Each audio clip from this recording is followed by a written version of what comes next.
बेटा आपका नाम क्या है? जी। ये बच्ची आपको कहाँ पर मिली शिखा जी? जी मैं मॉर्निंग वॉक से लौट रही थी, तब ये मुझे रोड डिवाइडर पे पड़ी दिखाई दी।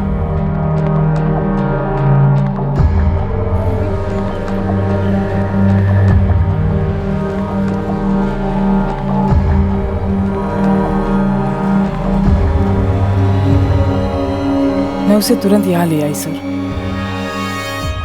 फैमिली से अलग हो गई होगी और रास्ता भटक गई होगी।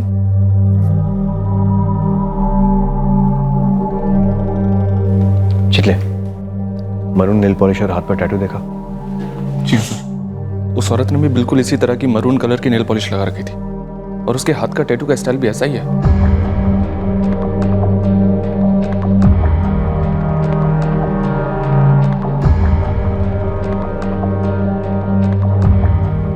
उस औरत का फोटो चाहिए। Yes sir. शिखा जी, इस बच्ची को यहां लाकर आपने सही किया। हो सकता है इसके जरिए हम कुछ कड़ियां जोड़ लें। आप अपना एड्रेस और फोन नंबर लिख के देंगे?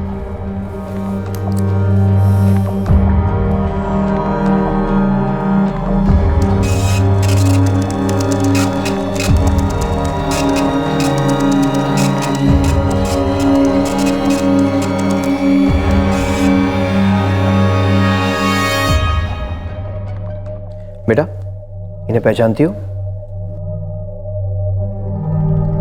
आई। बेटा, पक्का ही आपकी आई है?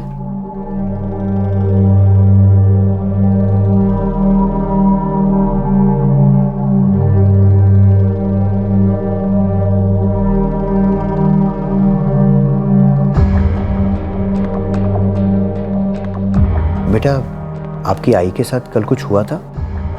काका ने कहा आई डॉक्टर के पास गई है। कौन काका बेटा? बेटा, काका का नाम मालूम है? अच्छा, घर किधर है? कुठे रहते तू? अच्छा, बाबा किधर है? बाबा? 5 साल की बच्ची कांची मुश्किल से 5 शब्द बोल पा रही थी। उसने बस अपनी मां की तस्वीर को पहचान लिया था, जो दरअसल उसकी मां की लाश की तस्वीर थी। यह लाश पुलिस को उसी सुबह मिली थी, जिसके कुछ ही देर बाद एक सतर्क नागरिक शिखा दास कांची को पुलिस स्टेशन लेकर आई थी।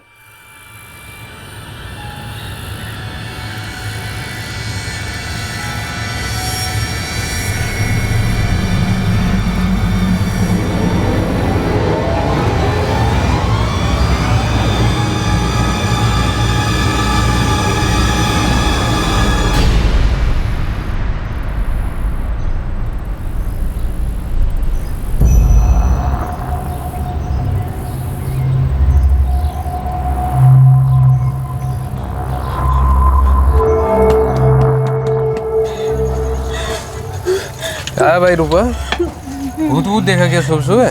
विजय दादा, वहाँ पे एक औरत। क्या हुआ औरत को? वहाँ पे एक औरत मरी पड़ी है। औरत मरी पड़ी है?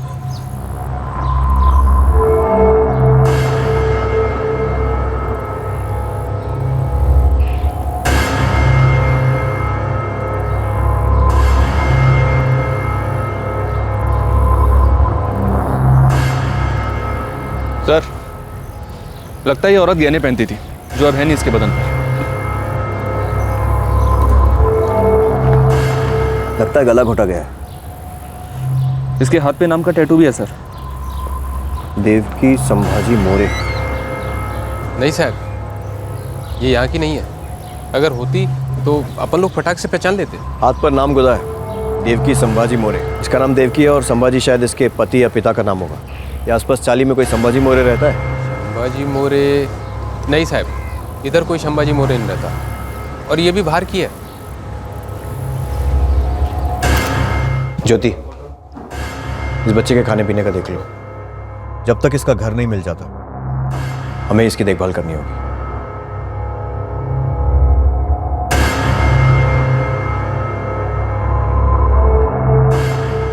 मौत स्ट्रैंगुलेशन के कारण हुई है। गले पर उंगलियों के निशान है।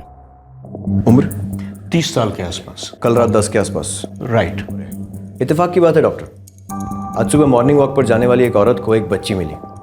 उसके हाथ पर भी ऐसा ही टैटू था और सेम नेल पॉलिश कलर। हमने चांस लिया और बच्ची को इसका फोटो दिखाया। बच्ची ने पहचान लिया। एक और बात है इंस्पेक्टर, ये मर्डर सेक्सुअल असॉल्ट के तुरंत बाद हुआ है। विक्टिम का रेप हुआ है इंस्पेक्टर।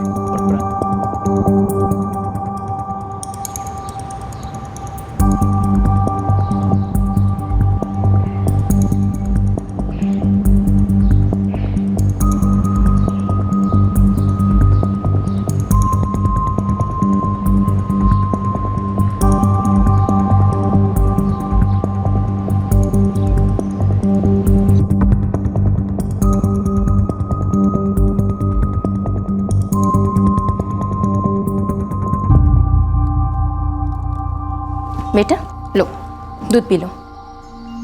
अच्छा आपके लिए क्या मंगाऊं खाने को? आप चिप्स खाओगी? चॉकलेट खाओगी? बोलो बेटा क्या खाओगी आप? बच्ची बहुत स्वीट है जय, एकदम छोटी सी। उसे तो ये भी नहीं पता कि पुलिस को उसकी माँ की लाश मिली है। वो ये भी नहीं जानती कि उसका घर कहाँ है। बोलती भी बहुत कम है। उसको जानबूझ के छोड़ दिया है लगता है किसी ने।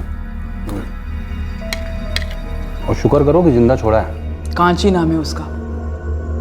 पुलिस को उसकी माँ की लाश एक कचरे के डंप में से मिली थी। यार क्या हो गया इस शहर को?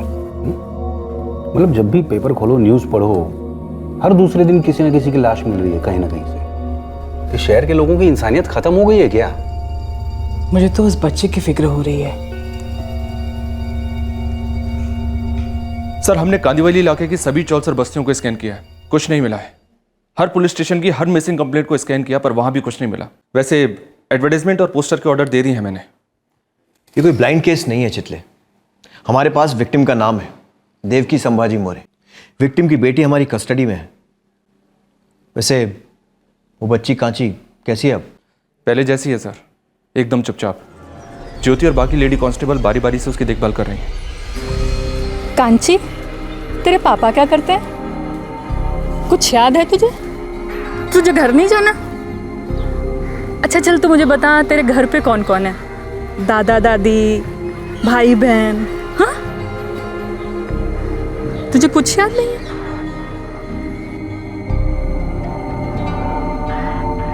जो आदमी कांची को वहां छोड़कर गया वो उसका बाप तो नहीं है, वरना वो उसे काका नहीं बुलाती। एक तुक्का लगा रहा हूं सर।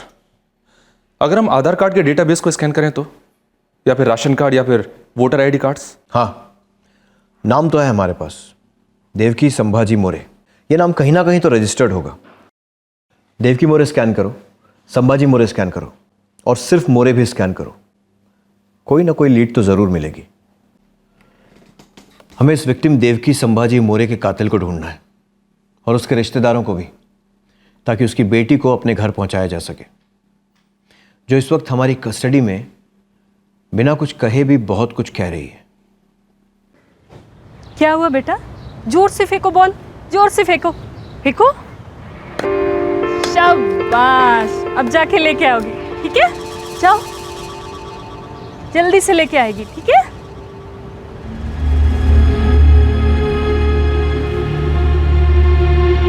जल्दी से लेके आओ।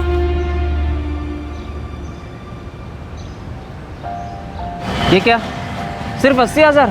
अभी इतना ही है मेरे पास। तेरे को बेचने का है तो बेच, नहीं तो वापस लेके जा।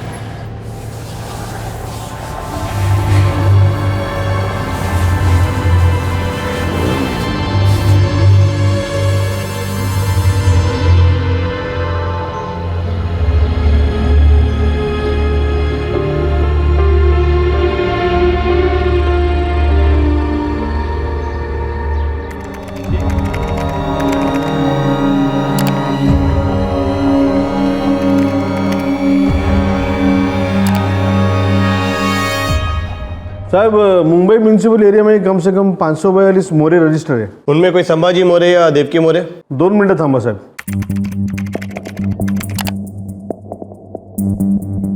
नहीं सर, वोटर लिस्ट में कोई भी देवकी संभाजी मोरे रजिस्टर्ड तो नहीं है। मैं एक काम करता हूँ सर, जितने मोरे रजिस्टर्ड है मैं उनकी लिस्ट आपको दे देता हूँ। गुड बोले साहब, सर्च को मुंबई के बाहर ले जाएं तो हो सकता है विक्टिम आउट ऑफ स्टेशन से थी।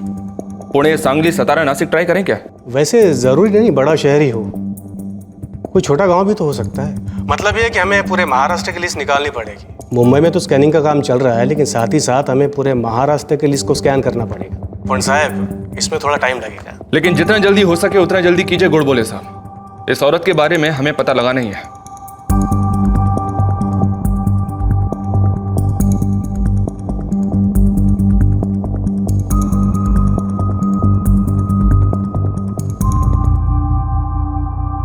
सर, आधार कार्ड ऑफिस ने सतारा में 3 संभाजी मोरे को ट्रैक किया है, पर इन तीनों में से कोई भी देव की संभाजी मोरे को नहीं जानता। वोटर कार्ड ऑफिस में 4 संभाजी मोरे ट्रैक हुए हैं, 2 मुंबई में और 2 नासिक में, पर यहाँ भी इन चारों में से कोई भी देव की संभाजी को नहीं जानता, उसके साथ कोई रिश्ता नहीं है। राशन कार्ड ऑफिस क्या कहता है? ट्रैकिंग चल रही है सर। चितले, क्या ये हो सकता है कि ये औरत अपनी बच्ची के साथ महाराष्ट्र के बाहर से यहाँ आई थी और यहाँ पर इसके साथ ये हादसा हो गया? सर, लाश की तस्वीर और कांची की तस्वीर स्टेट के हर पुलिस स्टेशन में भेज दी है, पर वहाँ से अभी तक कोई रेस्पॉन्स मिला नहीं है। अगर चाहे तो स्टेट के बाहर भी भेज सकते हैं। गुजरात एमपी से शुरू करते हैं, शायद उसके पहले ही कोई लीड मिल जाए। वैसे कांची कैसी है?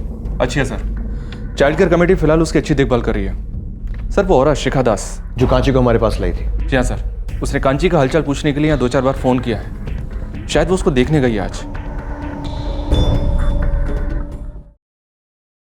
पहचाना? ये देखो, ये मैं आपके लिए लाई हूं, ये भी, और ये ढेर सारे चॉकलेट्स लो, और ये सब भी आपके लिए। अच्छा ये बताइए, आपने यहाँ कोई नए दोस्त बनाए कि नहीं? कांची बेटा, अगर यहाँ आपको कोई तकलीफ हो तो बाहर वो आंटी है ना, उनसे जाके कह देना, और अगर फिर भी परेशानी हो तो कहना मुझसे बात करनी है। मेरा नाम शिखा है।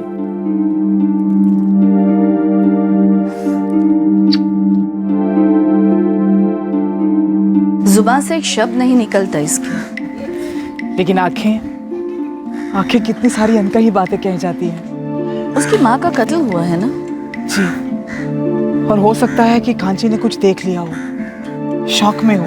आप फिक्र मत करिए, यहाँ पर हम उसकी अच्छे से देखभाल करेंगे। अगर मैं कुछ कर सकूं तो प्लीज मुझे बुलाइएगा। लगता है आपको लगाव हो गया है उससे। जी।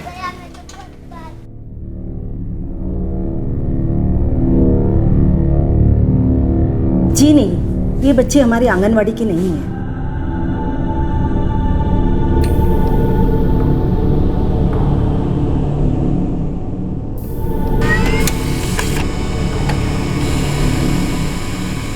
सर, वो कचरा डंप का एरिया जहां देव की संभाजी मोरे की लाश मिली थी, कत्ल की रात उस इलाके में तकरीबन 2000 सेल फोन्स एक्टिव थे।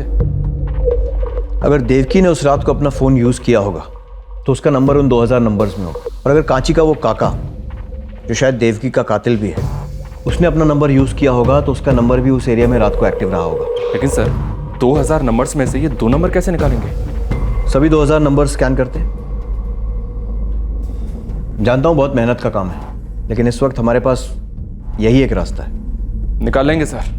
स्कूल्स और आंगनवाड़ियों से क्या रिपोर्ट है? कांस्टेबल कामले 22 आंगनवाड़ियों में जा चुका है, लेकिन अभी तक कोई डेवलपमेंट नहीं है। हाँ, लेकिन कोशिश जारी है सर। हर मुमकिन और नामुमकिन कोशिश करते रहेंगे चितले, लेकिन उस बच्ची को अपने घर और उसकी माँ के कातिल को जेल भेजकर ही रहेंगे। पुलिस किसी भी तरह देवकी और कांची के किसी रिश्तेदार तक पहुंचने की कोशिश में थी, ताकि इस औरत और इस बच्ची की अनकही कहानी रोशनी में आ जाए। जितना जरूरी था कातिल का पकड़ा जाना, उतना ही जरूरी था बच्ची का घर लौटना। पुलिस जिन जिन ऑप्शंस को टटोल रही थी उसमें सफलता की पॉसिबिलिटी बेहद बारीक थी, लेकिन हमेशा की तरह एक बारीक डिटेल ने इस केस को एक दिशा दी। साहब, हमें देवकी संभाजी मोरे का तो कोई रिकॉर्ड नहीं मिला है। हाँ, पर एक रेशन कार्ड का रिकॉर्ड है जिसमें उस औरत का नाम देविका मोरे है और उस रेशन कार्ड में उसकी उम्र है 27 साल, जबकि वो कार्ड बना है 2009 में।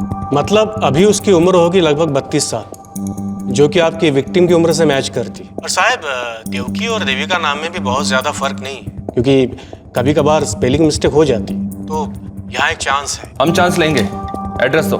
चावड़ा तिलक चौल, बाबा नगर, बैंड्रा वेस्ट।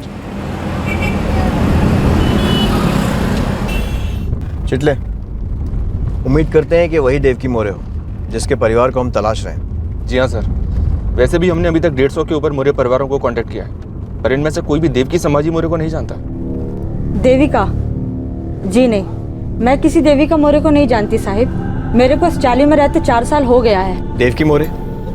नहीं साहिब, इस नाम का तो इधर कोई नहीं रहता है। हो सकता है वो यहाँ आसपास किराए पर रहने आई और फिर राशन कार्ड बनवाया हो, या कोई और मौर्य परिवार रहता है चाली में या इलाके में? पता नहीं साहिब। नहीं साहब, नहीं देखा। शीतले, कामले, हमें अलग अलग हर घर में पूछताछ करनी होगी। हर घर में देविका मौर्य और देवकी मौर्य के बारे में पूछताछ करो। एक चांस और लेते हैं। Yes sir.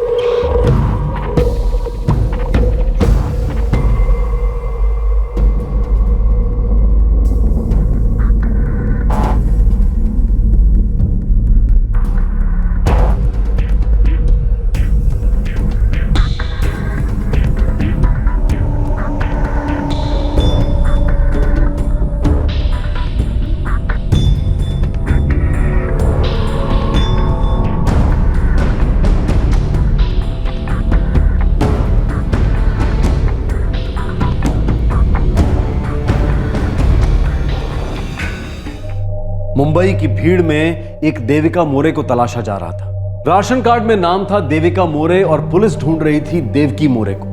पुलिस की उम्मीद भी उतनी ही बारीक थी जितना बारीक फर्क इन नामों में था। फिर भी पुलिस अपनी खोज में लगी रही, लेकिन देविका मौर्य तक वो पहुंच ही नहीं पाए। पर अक्सर मेहनत मेहंदी की तरह होती है, देर से पर दुरुस्त रंग जरूर लाती है। देविका मौर्य की तलाश में निकली पुलिस के सामने एक ऐसी औरत आ खड़ी हुई जिसका पीड़ित देवकी संभाजी मौर्य के साथ खून का रिश्ता था।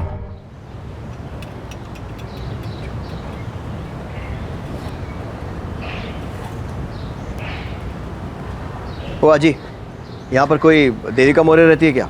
नहीं। ये अरे ही तर माझी देवकी आहे। देवकी? आपकी देवकी? हो रे बाबा, ही माझी देवकी आहे, मेरी सग्गी पोती। और ये? अरे ही तर देवकीची मुलगी आहे कंचन, मेरी परपोती। इसको कांची भी बुलाते हैं? हाँ।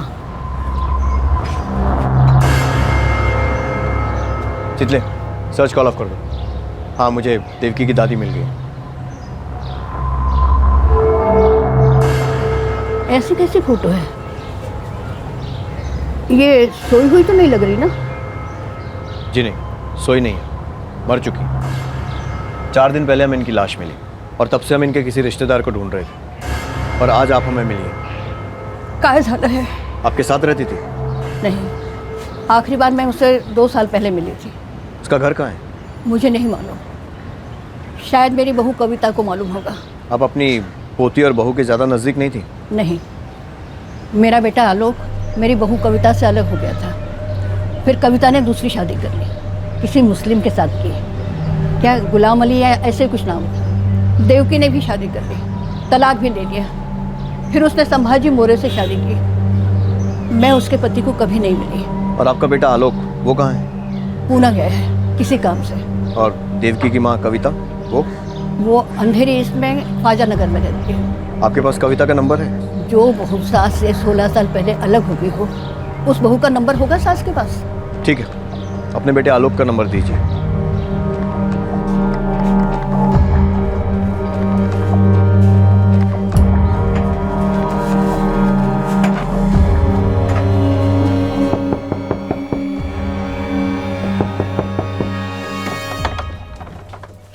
गुलाम अली जी? कविता है घर पे? जी हाँ।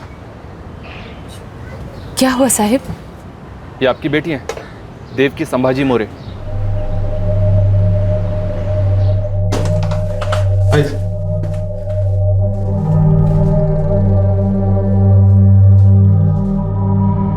छह साल से मेरा देवकी से कुछ लेना देना नहीं था साहब। क्यों? मेरे लाख मना करने के बावजूद उसने उस नालायक बेवड़े शंभाजी से शादी कर ली थी। अपनी इकलौती बेटी को खोया है आपने, लेकिन आपको देखकर लगता नहीं कि आपको कोई खास दुख हुआ है। सिर्फ सीना पीट कर आंसू बहाना दुख कब से होने लगा। दिल तो मेरा सिसकियां ले रहा है। 6 साल से मुश्किल से 6 बार मिली मैं उससे। देव की बेटी थी मेरी, वो भी इकलौती। और आपकी इकलौती नातिन, देवकी की इकलौती बेटी, उसे सड़कों पर भटकने के लिए छोड़ दिया था, शायद देवकी के कातिल ने। हम देवकी के पति संभाजी को ढूंढ रहे हैं। मैं उससे कभी मिली नहीं साहब, सिर्फ सुना है उसके बारे में। एक नंबर का बेवड़ा था, रोज दारू पीता था।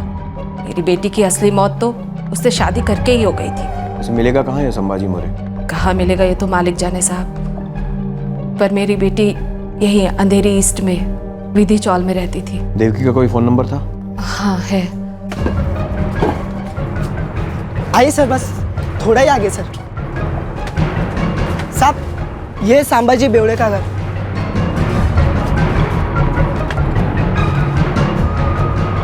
संभाजी, संभाजी उठ। साहब बहुत बदबू आ रही है, लगता है दारू से ना आता ही। संभाजी चलो उठ। जल्दी बोल, तेरी पत्नी देवकी कहाँ है? बोल। मेरे को क्या मालूम, गई होगी कहीं।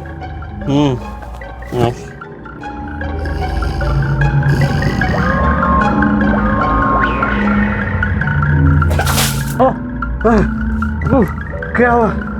क्या क्या हुआ? साहब कुछ दिन पहले घर से निकल गई थी, फिर लौटी ही नहीं। और पुलिस में रिपोर्ट लिखाने की फुर्सत तो तेरे पास होगी नहीं, क्योंकि तू तो पीने में बिजी होगा। पुलिस स्टेशन जाकर मैं अपनी इज्जत काय को उतारता साहब। उसका तो रोज का था। कुछ दिनों के लिए घर छोड़ के चली जाती थी, फिर आ जाती थी। किसके पास जाती थी देवकी? ये जानकर मैं अपना दिल खट्टा क्यों करता साहब? वैसे भी हम दोनों के बीच में सब कुछ खल्लास हो चुका था। कभी कोई काम धाम किया है जिंदगी में? हाँ सर, मैं मजदूर था, बिल्डिंग लाइन में काम करता था, लेकिन इस दारू ने साली वाट लगा डाली। और दारू के पैसे कहाँ से आते थे? देवकी से? हाँ, वो घरों में काम करती थी। उसको जब भी दारू के लिए पैसा मांगता था बहुत रो रो के देती थी, और इसी बात में हम दोनों के बीच में बहुत मचमच होता था। तो घर छोड़ के चली जाती थी। मैं भी ढूंढता नहीं था साहब उसको। जब उसका मूड करता था वापस आ जाती थी। इसको पहचानता है या उसके लिए भी 2 घूंट लगेंगे? कांची। पापा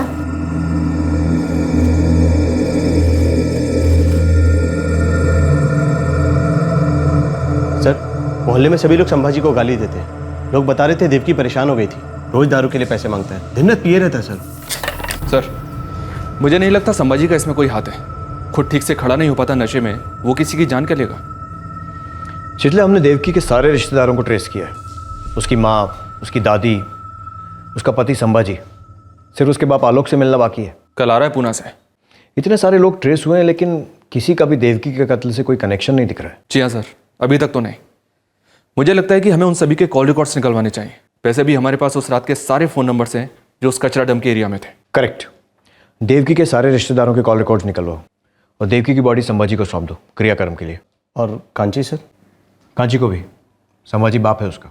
सर उसे कहो कि चाइल्ड केयर कमेटी से कांची की कस्टडी ले ले। सर संभाजी कह रहा है वो कांची की जिम्मेदारी नहीं ले सकते। क्या? एक बच्ची को भी ढंग से संभाल नहीं सकता? क्यों? मुश्किल से तो पी पाता हूँ साहब। पहले कुछ काम धंधा ढूंढ लेता हूँ, उसके बाद उसको आके ले जाऊँ। तब तक आप ही लोग संभालो उसे। देवकी की माँ कविता से बात करो, कांची को एक घर की जरूरत है। Yes sir. देवकी की बॉडी ले जा, उसका अंतिम संस्कार कर दे। कहीं फोकट में हो जाएगा तो कर दूंगा सर। मेरे पास तो क्वार्टर के लिए भी पैसा नहीं है। इसके साथ जाओ और देवकी का अंतिम संस्कार कर, और इसके हाथ में एक भी पैसा मत देना। समझ गया सर? चल चल रे।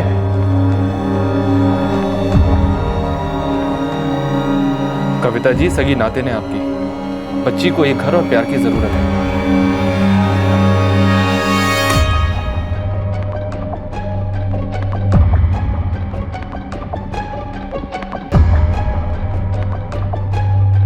सर देवकी की माँ कविता ने भी कांची की जिम्मेदारी लेने से मना कर दिया। वो कहती है कि जब उसने देवकी से नाता तोड़ दिया तो उसकी बच्ची के साथ नाता जोड़ने का कोई मतलब नहीं बनता। ऊपर से उसकी अपनी जिंदगी है, उसके दूसरे पति गुलाम अली के साथ। तो कविता की सास देवकी की दादी सावित्री तांबे, उनसे पूछो।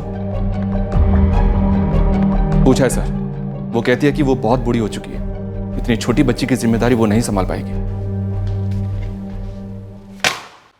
और देवकी का बाप आलोक, उसने भी मना कर दिया? अभी तक उससे बात हुई नहीं है। वैसे वो कल पहुंच रहा है मुंबई। मुझे लगता है वो भी मना कर देगा। चितले, जब इंसानियत की हालत खुद इतनी पतली हो चुकी है तो खून पानी से गाढ़ा कैसे हो सकता है? साहब, देवकी मेरा खून था, सगी बेटी थी मेरी। हिल तो गया हूं साहब मैं, पर सच बोलूं, मैं माँ बेटी दोनों को भुला चुका हूं। जब कविता मेरे को छोड़ के गई थी ना, तो देवकी भी उसके साथ चली गई थी। 14 साल की थी। अपनी माँ की तरह उसने भी अपने पहले पति को छोड़ दिया था और उस संभाजी बेवड़े के साथ उसने शादी कर ली थी। माँ बेटी दोनों को सही और गलत की समझ ही नहीं थी साहब। यहां कोई दूध का दूल्हा नहीं है आलोक तांबे। सच ये है कि तुम्हारी बेटी देवकी का कत्ल हुआ है और कत्ल के पहले रेप भी हुआ है। किस कमीने ने उसके साथ ऐसी हरकत की साहब? जोश से कुछ नहीं होने वाला तांबे, मामला होश का है। तुम्हारी नातिन कांची, उस बेचारी ने पता नहीं क्या क्या देखा है और क्या भुगता है। उसे देखभाल की जरूरत है। साहब, मैं खुद 50 के ऊपर का हो चुका हूं और अपनी बूढ़ी आई को संभाल रहा हूं। अब और एक जिम्मेदारी नहीं उठा सकता साहब। एक छोटी सी बच्ची पूरे परिवार के लिए बोझ बन गई है। कांची के फादर संभाजी ने कहा था कि उसे नौकरी मिलते ही वो उसे ले जाएगा, पर यह होने से रहा। He is an alcoholic.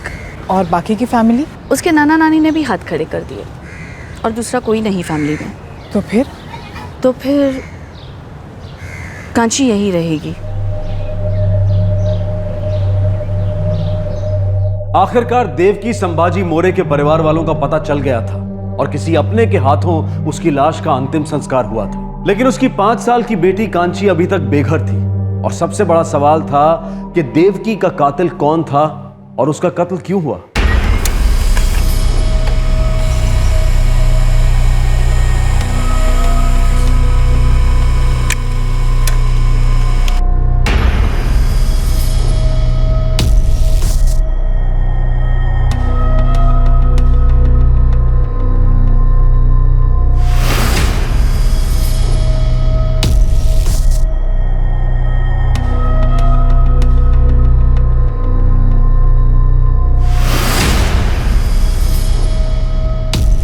एक बात पता चली सर। क्या कामले? सर, मोहल्ले में खुसुर फुसुर थी कि देवकी भी पीती थी। ये एक नया एंगल है। और एक एंगल है सर। कत्ल की रात को देवकी का फोन कचरा डंप पे ऑफ हुआ। उसकी फैमिली में से किसी का भी फोन उस रेंज में नहीं था। लेकिन सर, एक नंबर ऐसा है जो क्राइम सीन पर एक्टिव था और जिसके साथ देवकी ने पहले भी काफी बातें की। नाम? कोई केशव वर्मा है। हो सकता है ये केशव वर्मा ही देवकी का कातिल हो। सर, कहानी में एक और ट्विस्ट है। क्या? ये कविता अली के कॉल रिकॉर्ड्स हैं। इस केशव वर्मा ने कविता के साथ भी काफी बातें की है। संभाजी में देवकी ने क्या देखा मुझे आज तक समझ में नहीं आया साहब। और देवकी का किसी के साथ चक्कर था या नहीं, ये भी मुझे नहीं पता। क्या ऐसा कुछ है जो आप जानती हैं पर बता नहीं रही हैं? क्या मतलब? केशव वर्मा कौन है? केशव वर्मा? जी हाँ, केशव वर्मा।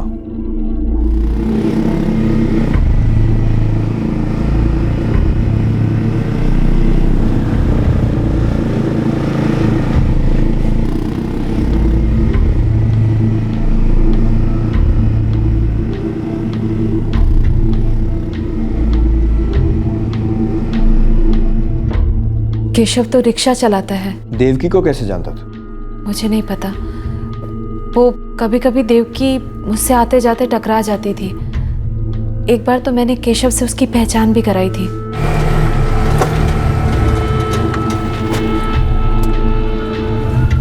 कल कब निकलोगी? इसी वक्त। क्यों पूछ रहा है तू?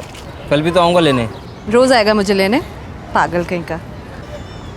अरे देवकी। अरे आई, कैसी है बेटी तू? मैं ठीक हूँ, तू कैसी आहेस? बस चल रहा है। और तू बता, वो तेरा बेवड़ा कुछ काम वाम कर रहा है या नहीं? छोड़ना आई वो सब। ये आपकी बेटी है ना कविता जी? आपसे कई बार जिक्र सुना है। हाँ केशव, ये मेरी इकलौती बेटी है देवकी।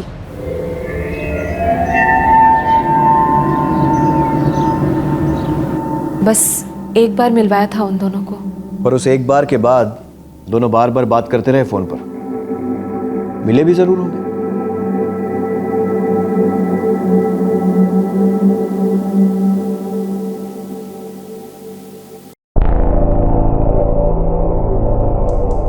तो देवकी और केशव वर्मा का आपस में क्या कनेक्शन था ये पता लगना बाकी है, लेकिन उसकी माँ कविता का केशव वर्मा के साथ तगड़ा कनेक्शन है। कैसा कनेक्शन? वही लूज कनेक्शन साहब, जो हर दूसरे केस में शौक देता है। जब जब कविता का पति गुलाम अली काम पर जाता है तब तो ये केशव वर्मा कविता के साथ घर पे होता है। मुझे पक्का लग रहा है कि इस केशव वर्मा का देवकी के कत्ल में हाथ है। सर, इस केशव वर्मा का एड्रेस मिल गया है। ये अंधेरी ईस्ट में अपने ताऊ सोमनाथ के साथ ही रहता था। रहता था मतलब? 13 जुलाई को अपना ऑटो बेचकर मुंबई के बाहर चला गया।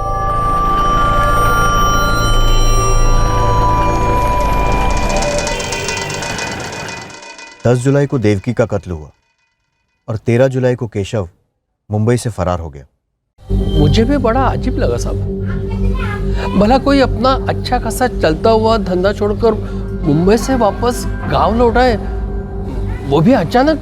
तुम लोगों के गांव का पता, केशव के सारे फोन नंबर्स, उसका लेटेस्ट फोटो और उसका जो कुछ भी है सब कुछ ताबड़तोड़ चाहिए।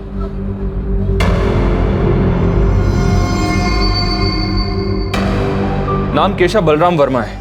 इसकी बीवी और बच्चे छत्तीसगढ़ में हैं। केशव वहां पहुंच गया होगा। मैं इस केशव की एक तस्वीर और इसकी सारी डिटेल्स आपको फैक्स कर रहा हूं।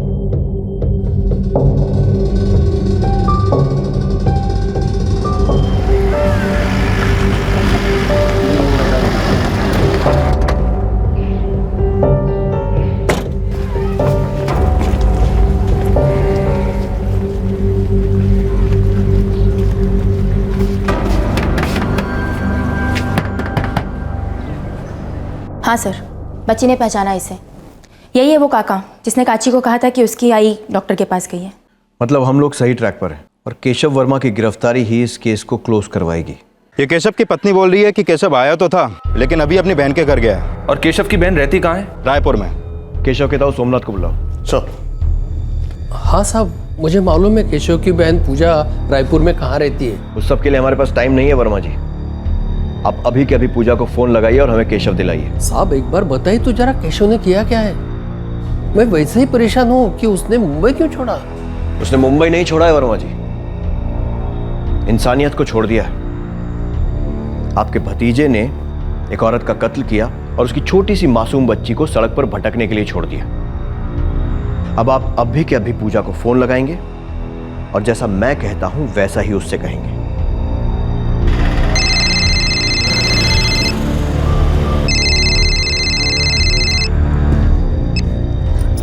प्रणाम ताऊ जी।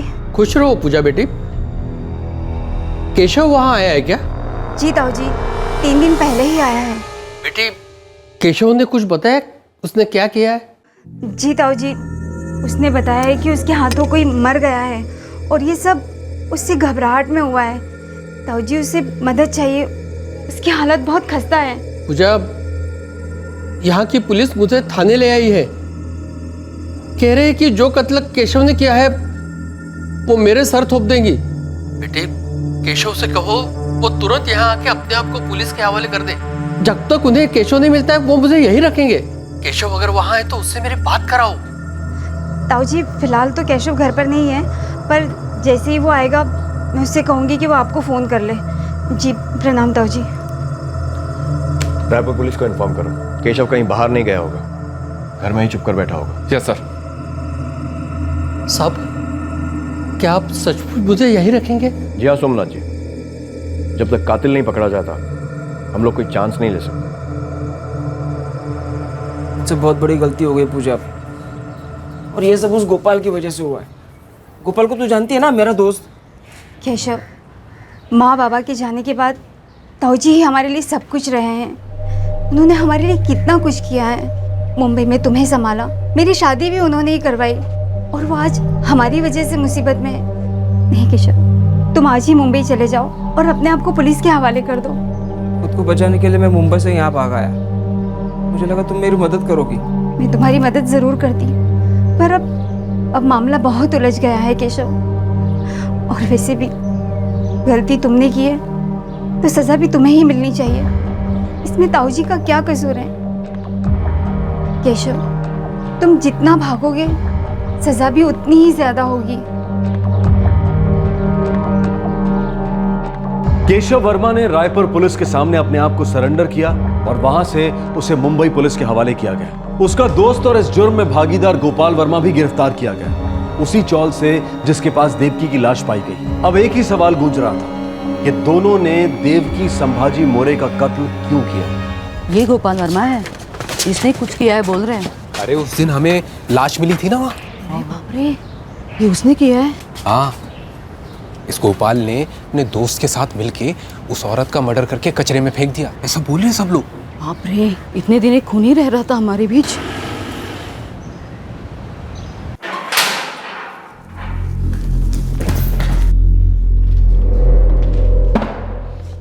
ले, तेरा साथी भी पकड़ा गया। केशव, हमें मालूम है कि कत्ल के पहले देवकी का रेप किया गया, फिर उसे मार डाला और उसकी बॉडी को कचरे के डंप में छोड़ दिया। फिर तूने उसकी बच्ची को सड़क पर अकेला छोड़ दिया देर रात। अब मुझे यह बताओ कि बच्ची तुम्हारे साथ कर क्या रही थी और देवकी को क्यों मार डाला? सब कुछ साफ साफ सीधे सीधे शब्दों में बताना, वरना एक एक दांत, एक एक उंगली तोड़ कर उगलवाऊंगा। बोलो। हम लोग बहुत डर गए थे साहब। हाँ साहब, हम लोग बहुत ज्यादा डर गए थे। इतने ज्यादा डर गए थे कि एक औरत का रेप करके उसको मार डाला और उसकी बच्ची को रात में अकेला भटकने के लिए छोड़ दिया। साहब, देवकी की माँ कविता, उसके साथ मेरा रिश्ता था, लेकिन मैंने जब देवकी को देखा तो मुझे वो भी पसंद आ गई साहब। फिर वो दोबारा मुझे उसी बाजार में मिली, उसे मैं याद था। मैंने उसे कहा मैं उसे घर छोड़ देता हूँ, तो वो मान गई।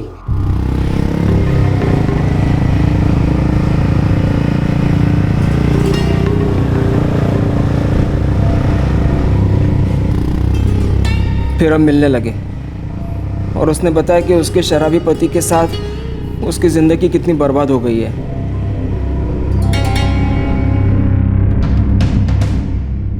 फिर हम हर दूसरे दिन मिलने लगे। वो बहुत बातें करती, मैं सुनता, और बातों बातों में देखते देखते एक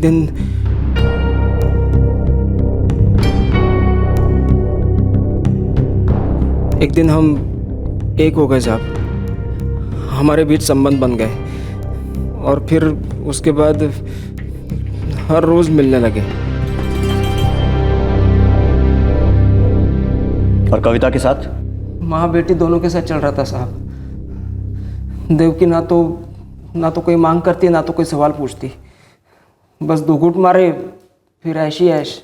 तो मार क्यों डाला उसे?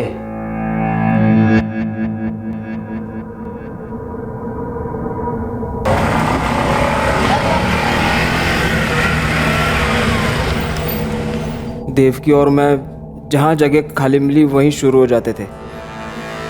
उस रात हम गोपाल के घर गए। गोपाल अकेले रहता था। देवकी ने पहले गोपाल की रसोई में कांची के लिए खिचड़ी बनाई, उसे खिलाया। फिर हम लोग पीने लगे। शराब का नशा पूरा काम कर गया। मैं और देवकी दूसरे कमरे में चले गए। जिस्म का संबंध हमारे बीच की असलियत थी साहब। बस इस एक चीज के लिए हम दोनों मिलते थे, सिर्फ इस एक चीज के लिए।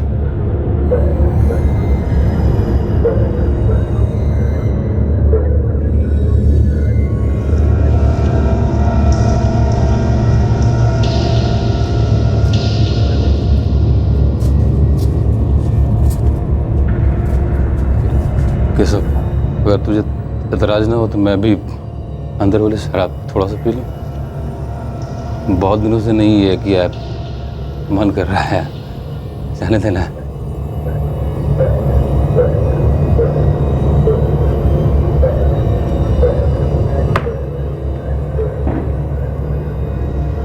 वो मुझसे कहती कि उसका पति उससे छूता तक नहीं है, इसीलिए वो मेरे पास आती है। तो मुझे लगा अगर मैं चलता हूँ तो गोपाल भी चलेगा, आदमी तो आदमी है ना। हाँ साहब, मैं पूरी तरह नशे में था, और वो भी। हाथ नहीं लगाने का। अरे नहीं, हाथ नहीं लगा, सुन तो बात मेरी। बोला ना हाथ नहीं लगाने का। तो मेरी बात।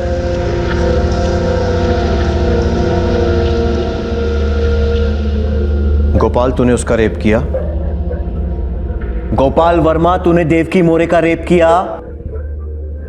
पर जान से क्यों मार डाला उसे? साहब हम डर गए थे साहब। क्या? हाँ यार, वो मना कर रही थी और मैंने जबरदस्ती कर दिया। अभी कह रही है पुलिस में जाएगी वो। नहीं देख, वो ऐसा कुछ नहीं करेगी। अरे यार, वो बार बार यही बोल रही थी, वो गाली गलौज कर रही थी। उसने कहा कि वो तुझे भी पुलिस के हवाले करेगी। सोच अगर सच में किया तो। तुझे जबरदस्ती नहीं करनी थी ना। चल छोड़ छोड़ छोड़, मैं कल सुबह उससे माफी मांग लूंगा। हाँ चल आजा, सोते अब। चल चल छोड़। अरे केशव, अगर हम सोते रह गए और वो सुबह पुलिस ले आई तो यार कहीं के नहीं रहेंगे फिर हम। अभी गोपाल मरवा दिया अभी तूने। केशव यार, जो हुआ सो हुआ, वो पुलिस में नहीं जानी चाहिए। अरे वो कैसे होगा? केशव, उसे दुनिया से जाना होगा। गोपाल बावड़ा हो गया क्या? सोच, अगर रेप चार्ज लग गया तो हम कहीं के नहीं रहेंगे, जिंदगी बर्बाद हो जाएगी यार।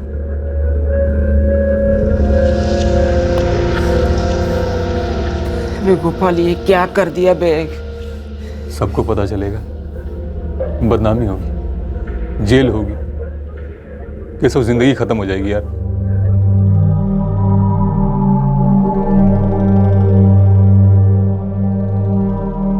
साहब, हम दोनों ने बहुत पी रखी थी, होश का एक बूंद भी नहीं था हमारे अंदर, बस डर का भूत सवार था।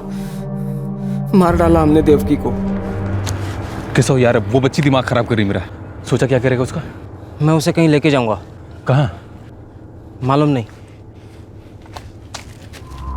बिना किसी शराब या इस झूठे डर के भी तुम दोनों ऐसा ही करते, या शायद इससे भी कुछ घटिया करते।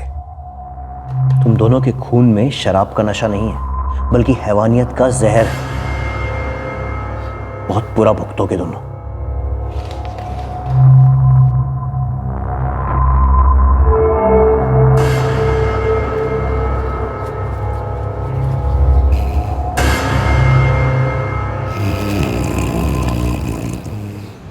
सेम टू सेम हालत साहब, फुल टू टून। पानी मारो। कौन? संभाजी, तेरी बेटी अभी भी चाइल्ड केयर कमेटी के पास है। तुझे अभी तक कोई काम मिला या नहीं? नहीं मिले साहब, नहीं मिले। साहब इतनी दारू पीता है, कौन इसे काम देगा? मेरा कोई भरोसा नहीं है साहब।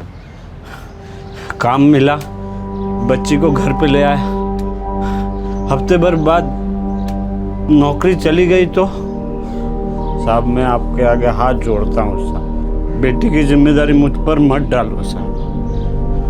मेरे पास कुछ भी नहीं है, कुछ भी नहीं है साहब। जी नहीं शिखा जी, संभाजी कांची की कस्टडी लेने से मना कर रहा है, और हमें भी लगता है कि बच्ची को उसके पास भेजना गलत होगा। तो क्या कांची अनाथाश्रम जाएगी? लगता तो ऐसे ही है। अगर सड़क पर रहेगी तो या तो कोई भिखारियों की टोली उठा लेगी या फिर कोई ट्रैफिकर्स। शिखा, उस बच्ची का कुछ ना कुछ इंतजाम हो जाएगा, तुम टेंशन मत लो। वो बच्ची है जय, एक जिंदगी है, और बच्चों के साथ कुछ ना कुछ के बजाय क्या कुछ बहुत अच्छा नहीं हो सकता?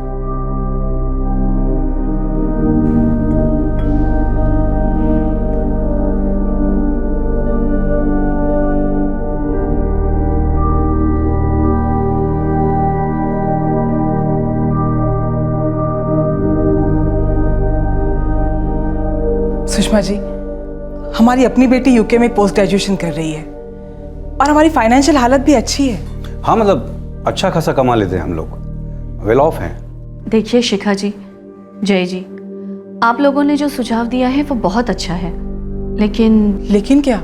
लेकिन थोड़ा समय लगेगा। कांची को अडॉप्ट करना एक लीगल प्रोसीजर होगा, थोड़ा समय ज़रूर लगेगा, पर इम्पॉसिबल नहीं है। हम लोग पूरी कोशिश करेंगे।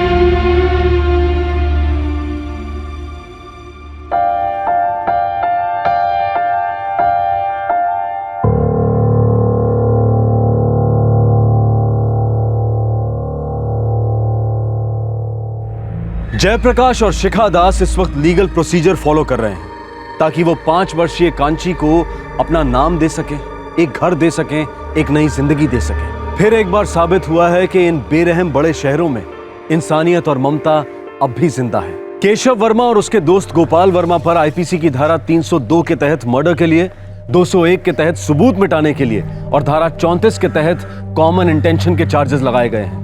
दोनों इस वक्त जुडिशियल कस्टडी में हैं। मुजरिमों ने डर और नशे पर अपना गुनाह थोपने की नाकाम कोशिश की। जिसे वो डर कह रहे थे वो दरअसल उनका स्वार्थ था, उनके अंदर की मरी हुई इंसानियत का सबूत था। इतनी आसानी से किसी की जान लेना और फिर एक बच्ची को इतने बड़े खतरे में डालना, ये कोई डर की वजह से नहीं बल्कि सिर्फ हैवानियत की वजह से करता है। और इन दोनों को लगा कि वो कानून को मात दे पाएंगे, जो कभी नहीं होता और ना ही कभी होगा। पुलिस की भूमिका हमेशा की तरह इस केस में भी सराहनीय रही। उन्होंने बिना रुके लगातार पीड़ित औरत का बैकग्राउंड खोज निकाला, उसके परिवार वालों को ट्रेस किया और आखिरकार दोनों मुजरिम पकड़े गए। फिर से एक बार यह साबित हुआ कि क्राइम नेवर पेज। आपसे फिर मुलाकात होगी क्राइम पेट्रोल सतर्क में एक और नए केस के साथ। तब तक अपना ख्याल रखें, सुरक्षित रहें और याद रखें, हर उपलब्धि की पहली सीढ़ी है इच्छा करना। सही वक्त, सही कदम, सतर्क रहें। जय हिंद। इस तरह के और भी एपिसोड देखने के लिए हमारे चैनल को सब्सक्राइब करें और बेल आइकन दबाना ना भूलें।